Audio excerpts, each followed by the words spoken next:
ఓవైపు బంగ్లాదేశ్ మన దేశానికి వ్యతిరేకంగా కుట్రలు పన్నుతుంటే ఆ దేశ ఆటగాన్ని తీసుకుంటారా?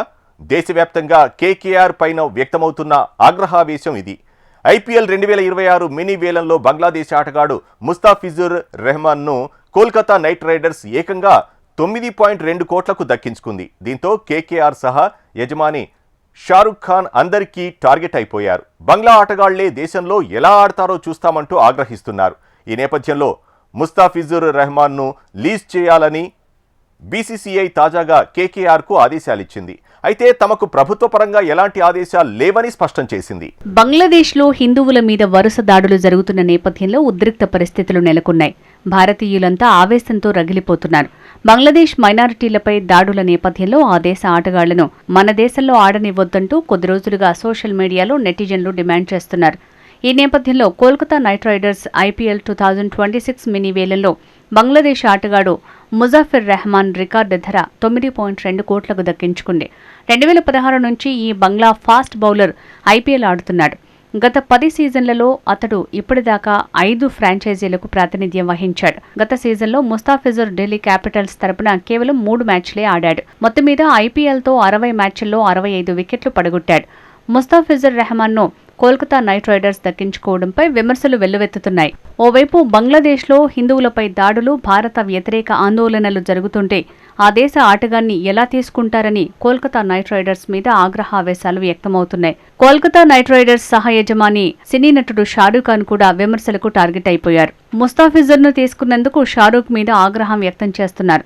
బంగ్లాదేశ్లో హిందువులు హత్యలు, దాడులకు గురవుతున్న పరిస్థితుల్లో అక్కడి ఆటగాన్ని జట్టులోకి తీసుకోవటం అమానుషమని అన్నారు ఆధ్యాత్మిక గురువు దేవకీ నందన్ ఠాగూర్. షారూఖ్ ఖాన్ దేశానికి క్షమాపణ చెప్పాలని ఆల్ ఇండియా ఇమాం ఆర్గనైజేషన్ చీఫ్ ఇమాం ఉమర్ అహ్మద్ ఇలియాసీ డిమాండ్ చేశారు. బంగ్లాదేశ్ ఆటగాళ్లు ఆడేందుకు అనుమతిస్తే ఐపీఎల్ మ్యాచ్లను అడ్డుకుంటామని మధ్యప్రదేశ్ ఉజ్జయిన్కి చెందిన సాధువులు, హిందూ మత పెద్దలు హెచ్చరిక జారీ చేశారు. తాజాగా దీనిపై కాంగ్రెస్ ఎంపీ శశి థరూర్ స్పందించారు. బంగ్లాదేశ్లో మైనారిటీలపై జరుగుతున్న దాడులకు క్రికెట్కు ముడిపెట్టకూడదు. అయితే ఆ దేశంలో మైనారిటీలపై దాడులు ఆగేలా చర్యలు తీసుకోవాలని మేం వారి ప్రభుత్వాన్ని కోరుతున్నాం. ముస్తాఫిజుర్ రెహమాన్ అనే వ్యక్తి క్రికెటర్. అతడికి మైనారిటీలపై దాడులకు ఏ విధమైన సంబంధమూ లేదు. అలాగే ఈ విషయంలో అతడిపై వ్యక్తిగతంగానూ ఏ విధమైన ఆరోపణలు లేవు.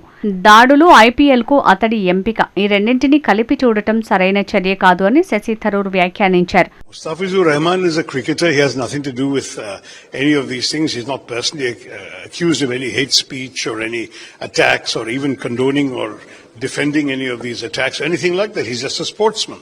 So I think mixing these two things up is simply not fair. If we end up being a country that isolates all our neighbors and says nobody is going to play with any of them, how does it do us any good as a country? We need a big heart and a big mind in these matters. ఈ వివాదాల నేపథ్యంలో BCCI కీలక నిర్ణయం తీసుకుంది. Mustafizur రెహమాన్ని release చేయాలని BCCI తాజాగా కేకేఆర్కు ఆదేశాలిచ్చింది. ఈ విషయాన్ని బీసీసీఐ సెక్రటరీ దేవజిత్ సైకియా ధృవీకరించారు.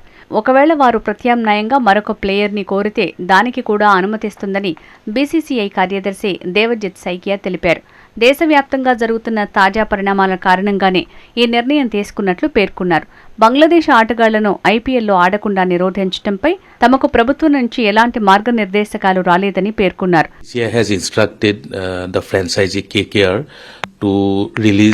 one of their player, Mustafizour Rahman of Bangladesh, from their squad, and BCCI has also said that if they ask for any replacement, BCCI is going to allow that replacement. మరోవైపు ఈ వివాదాల వేళ తమ జట్టు ఆడే సిరీస్లపై Bangladesh cricket board కీలక ప్రకటన చేసింది. అందులో భారత్తో షెడ్యూల్ కూడా ఉంది. భారత్తో ఆగస్టు, సెప్టెంబర్ మధ్య 3 వన్డేలు, 3 టీ20 సిరీస్లు ఆడనున్నట్టు పేర్కొంది. గతేడాది 2 జట్ల మధ్య సిరీస్లు జరగాల్సి ఉండగా రాజకీయ ఉద్రిక్తతల కారణంగా నిరవధికంగా వాయిదా పడ్డాయి. ఈ ఆగస్టు 2తో అది భర్తీ కానుందని బీసీబీ పేర్కొంది.